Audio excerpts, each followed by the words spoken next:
Bonjour, je m'appelle Anne-Esther et aujourd'hui, je vais vous présenter l'atelier d'éducation populaire, qui est un outil d'intervention qu'on utilise à Droit Accès de l'Outaouais, mon milieu de stage. Qu'est-ce que l'éducation populaire? Donc, c'est l'ensemble des démarches d'apprentissage et de réflexion critique par lesquelles des citoyens et citoyennes mènent collectivement des actions qui amènent une prise de conscience individuelle et collective au sujet de leurs conditions de vie ou de travail et qui visent à court, moyen ou long terme une transformation sociale, économique, culturelle et politique de leur milieu. À Droit Accès Outaouais, les ateliers d'éducation populaire ont quatre buts et objectifs. Le premier, c'est réfléchir ensemble à notre parcours individuel et collectif à travers les services en santé mentale, mettre en commun nos connaissances et expériences autour de ces situations vécues, développer une réflexion critique sur les causes et les conséquences de l'état des services en santé mentale et se solidariser et trouver ensemble des pistes d'action pour s'attaquer aux problèmes. Les ateliers en éducation populaire, ce ne sont pas des ateliers d'information ou de formation donnés par des professionnels, c'est pas des groupes de soutien ou des cafés-rencontres. À qui ça s'adresse? À tout le monde. Dans le cas de Droit Accès Outaouais, DAO, plus précisément, on vise les personnes qui vivent avec des problèmes de santé mentale dont les droits sont susceptibles d'être lésés, sachant que chacun possède des connaissances acquises lors de ses propres expériences et que chacun est capable d'apprendre de nouvelles choses et de les transmettre. Tous les citoyens rejoints par la mission sont invités à se rejoindre aux ateliers d'éducation populaire. Comment ce concept s'applique à mon milieu de stage? La première chose, c'est l'autonomie des personnes. Donc, DAO favorise l'autonomie des personnes en encourageant le développement de leurs compétences et l'utilisation de leur potentiel. De cette façon, les personnes visées sont amenées à assumer le rôle principal dans la démarche consistant à défendre leurs droits. Ensuite, l'appropriation du pouvoir des personnes, donc favoriser l'accès à des lieux et à des espaces facilitant la prise de parole des personnes concernées. Il s'agit d'un moyen privilégié pour aider les personnes à se prendre en main et à s'approprier le pouvoir sur leur vie. Et pour finir, l'accessibilité. Donc, la démarche de promotion et de défense de droits est accessible à toute personne ou tout groupe dont les membres vivant et ayant un problème en santé mentale. À Droit Accès, la mise en place des ateliers d'éducation populaire se fait en 5 étapes. Donc, le choix du thème, le choix du lieu, la préparation des échanges et activités, l'animation et le bilan. Donc, pour l'étape 1, on commence par une session de brainstorming. Par exemple, on peut commencer en se posant une question comme quelles sont les situations que vivent les personnes ayant un problème en santé mentale qui portent atteinte à leurs droits. On fait une réflexion sur les enjeux qui affectent la population desservie. Donc, on peut analyser nos statistiques et voir quelles problématiques reviennent le plus souvent. Et on se questionne sur si le thème qu'on a choisi rejoint notre mission. La deuxième étape, le choix du lieu, c'est important puisque l'environnement doit être propice à la participation et aux échanges. Idéalement, ce lieu devrait être accessible, donc à proximité pour la majorité et accessible pour les personnes à mobilité réduite. Il devrait permettre de rejoindre des personnes qui seront intéressées par la thématique choisie. On choisit souvent des organismes communautaires en santé mentale, par exemple. Il doit permettre de rassembler le groupe. Donc, dépendamment du nombre de personnes, on a besoin d'assez d'espace pour tout le monde. Ça doit être un lieu connu pour plusieurs participants. Ça permet de les sécuriser car ils sont familiers avec les lieux.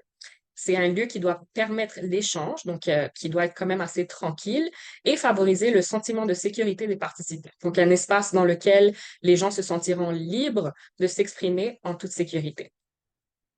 Pour l'étape 3, donc la préparation des échanges et activités, on commence par créer des occasions d'apprentissage en favorisant le partage de connaissances et d'expériences. Donc, par exemple, on pourrait faire un tour de table en invitant les gens à partager leurs connaissances sur le sujet. Ensuite, favoriser le développement d'une réflexion critique chez les participants en amenant les participants à se questionner, par exemple, sur les causes sociétales des problèmes vécus. Donc, on peut préparer des questions qui stimulent la réflexion critique et encourager une prise de conscience sur les causes et conséquences des enjeux discutés, en clarifiant les causes, les conséquences communes de leurs problèmes, par exemple en résumant ce qui a été dit et en aidant les personnes à faire des liens entre les expériences qu'ils ont vécues et leurs causes systémiques. Numéro 4, l'animation. Donc, le déroulement de l'atelier d'éducation populaire, ça peut se faire selon un plan établi d'avance, mais ça doit tout de même demeurer souple et permettre d'abord et avant tout la prise de parole des participants. La première chose, c'est qu'il faut créer un climat propice à l'échange en étant présent, à l'écoute, sécure, détendu et enraciné. Ensuite, tout en restant souple, fournir un cadre aux échanges en donnant des consignes claires qui dirigent les activités du groupe. Pour les échanges, donc il faut éviter de trop diriger, suspendre tout jugement et accepter que tout ne sera pas nécessairement clair ou logique pour nous. L'expression, c'est permettre à chacun d'exprimer le fond de sa pensée de manière authentique pour éviter le monopole de la parole, favoriser l'alternance dans les prises de parole.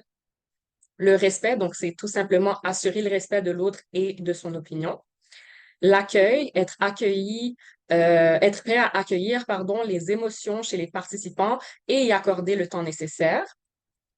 La distinction, c'est de bien distinguer le moment où les personnes expriment leurs sentiments, opinions ou vécus et les moments plus rationnels et critiques où on cherche collectivement à analyser les causes des situations et des inégalités. Et par la suite, pour les échanges, favoriser l'échange et la participation plutôt que l'enseignement.